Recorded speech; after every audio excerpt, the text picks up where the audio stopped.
How to change your username in Tumblr. In this video, I'm going to show you how you can easily do it.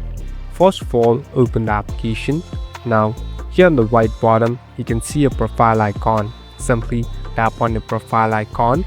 Now, here on the right top, tap on the settings icon. So now, we're in the settings interface.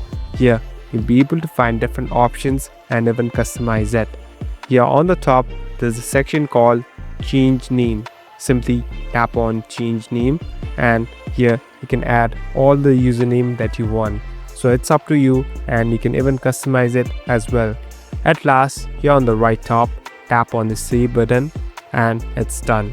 So the username is completely changed. Now other friends and people can view as the same username. Thank you for watching this video. I hope this video will help you.